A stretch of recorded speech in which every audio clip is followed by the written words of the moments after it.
vlnočky a chlapci určite tieto vlnočky len tak zdarma nedajú.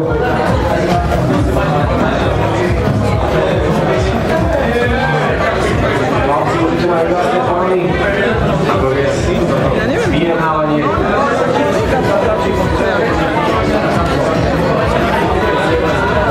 Takže poprosím vám to manželov, aby si prišli pre topánky a samozrejme adekvátnu výmenu.